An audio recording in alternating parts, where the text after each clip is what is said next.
Raise your hand if you think President Trump's policies on the economy would be better for your family personally.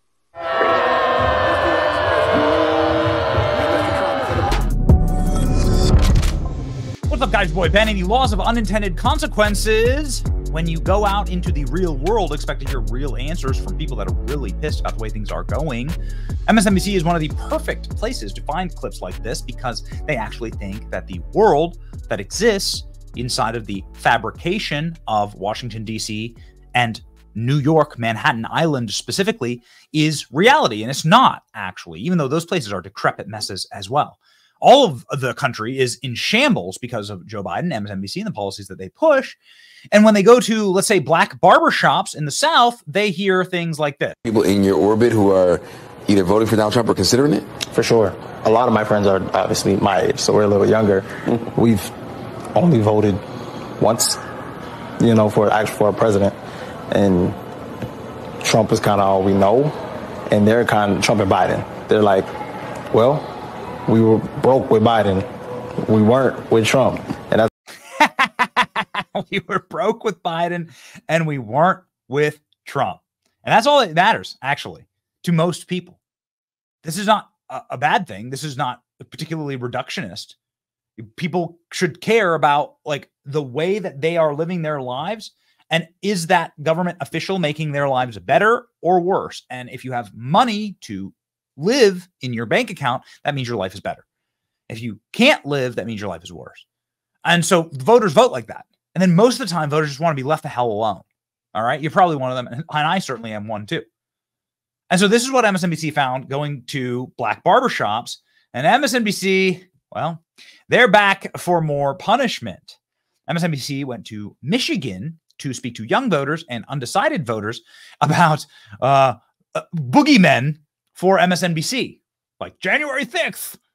Is this something that's on the top of mind for voters as gas, grocery prices, no one can afford a house, crippling crime, open borders, immigration, making this country a third world hellscape? No, actually, it's not what people think. In fact, the people, the kids who were asked about January 6th go, one guy goes, February 6th?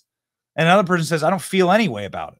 I want my life to get better here in Michigan. This is a state that is hurting. Check it out. Today, we are coming to you live from the crucial swing state of Michigan, where yesterday we spoke with union workers, a key voting bloc in the state, about what they care about and, just as importantly, what they're just not paying all that much attention to. So, again, my name is Connor. But February 6th? January 6th. So I remember that day. I know he was the standing president. I'm not familiar with the charges that are being brought against him for that. I'm not following that charge or I know there's multiple court cases going on. I'm just not familiar with it. And so, do you think that doesn't sound like it's going to be a factor in deciding who to vote for? No. If you're watching this show tonight, odds are you watch a lot of news. We thank you for it. Odds are you know quite a bit about January 6th and the litany of criminal and civil cases brought against Donald Trump. But this election is likely to come down to just a few thousand voters for whom keeping up with political news is not a priority. So how do you reach this vanishingly small group of voters who don't fit into traditional political models, who don't conform to typical political profiles, who are frustratingly elusive, and who might end up determining this entire election? The reporter here, Alex Wagner for MSNBC, absolutely shocked, horrified, and gasping that their propaganda of the multi-billion-dollar Democrat Party machine that is MSNBC hasn't broken through to your regular factory workers in Michigan. You know what has broken through? That life sucks under this regime and that Donald Trump is being persecuted by lawfare. This is an amazing clip. Has all of the felonies and indictments against Trump, has that worked to assuade voters? Actually, it's made him more popular. Watch. So as much as these undecided voters are unsure about the candidates, however undefined their decision-making process appears to be, you can see what issues are foremost in their minds in this critical swing county.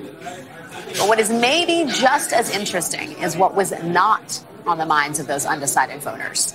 issues that have received a ton of media attention in this state and in this election. Issues like abortion access and Donald Trump's lawlessness covered exhaustively by the national news media. Those were not the kinds of things these undecided voters were focused on. Does anybody have any idea about what's happening in the federal courts relating to Donald Trump's the January 6th event and what's going on there with Trump? Wait, I'm sorry to keep coming back to you, but so you haven't talked to me about your level of interest in the criminal charges and so forth. February 6th? January 6th. January 6th. So I remember that day. I know he was the standing president. I'm not familiar with the charges that are being brought against him for that. I'm not following that charge or I know there's multiple court cases going on. I'm just not familiar with it. I mean, that doesn't sound like it's going to be a factor in deciding who to vote for. No. Okay, so when I say January 6th, what do you think? Oh, I just remember seeing it on the news, like all the riots and stuff. Don't really know what it was about or what happened, though. How did it make you feel when you saw it? I don't know. I don't really feel any way about it. People showed their emotion, I guess. Probably in the wrong way, but it happened. Who here has been following the decisions from the Supreme Court? Raise your hands. Yeah. Okay, I'm seeing only a handful. Who here knows what the Dobbs decision is? One person. Okay, that's super interesting.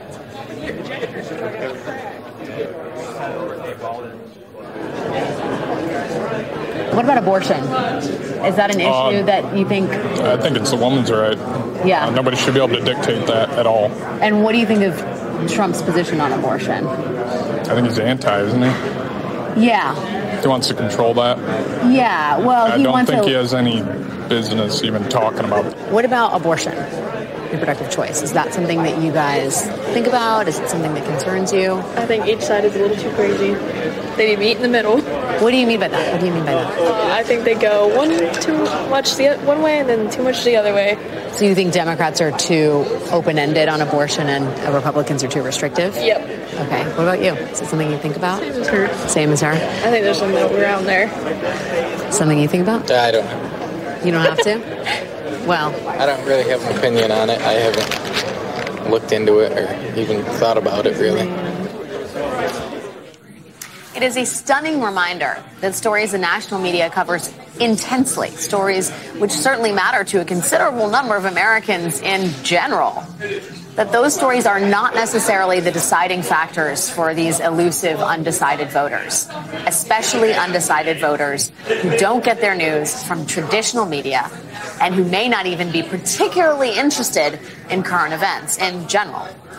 For those voters, what matters most, what may ultimately determine their vote this year, are the conversations they have within their community.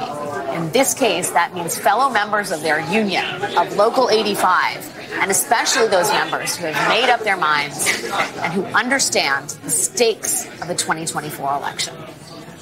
The MSNBC reporter goes on to be horrified that union members, many whom are in the audience, are dismayed that criminal aliens are working for pennies on the dollar and stealing jobs, money, value out of the American tax base and economy. Here we go. Who here is voting for the first time? Is this anybody's first election? You guys back here. What's sort of made its way across your radar? Any stories or issues or positions? Mostly just immigration. Can you talk a little bit more about that? What about immigration have you been paying attention to? There are thousands and thousands of illegal immigrants coming across the border every day, and the vice president has done minimal work to fix that based on what I've seen. So I'd like that to change. Do you feel like Donald Trump's going to be better on that issue? Based on what we've seen on his first 4 years, I do believe that he will be better on that, yeah. Are you leaning towards Trump right now? Yes, ma'am.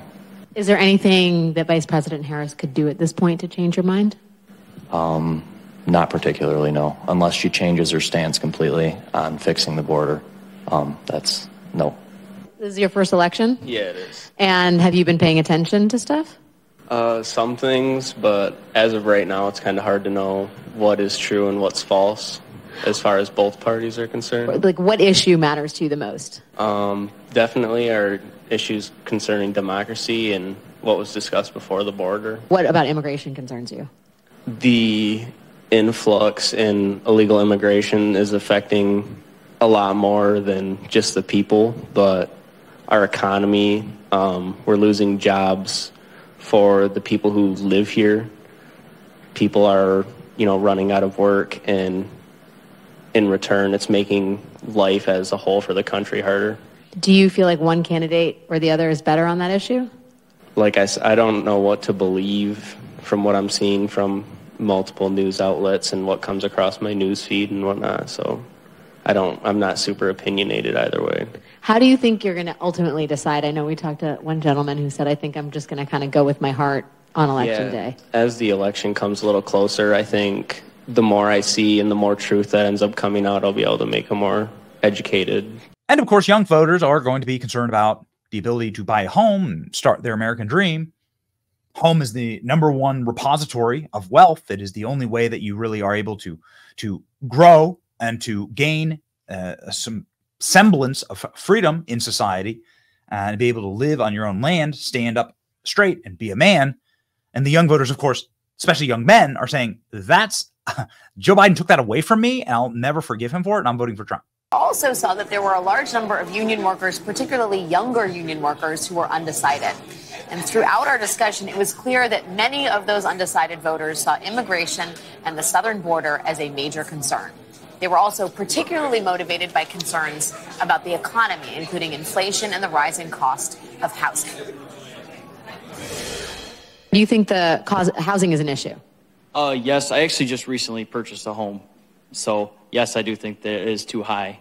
It's just the cost of a livable, move-in ready home nowadays is just absurd, I think, in my opinion, to where before I feel like you could buy a house for a reasonable price and it not have to have a ton of work put into it. I just recently purchased a house as well, and this house has gone up $50,000 in the past 5 years.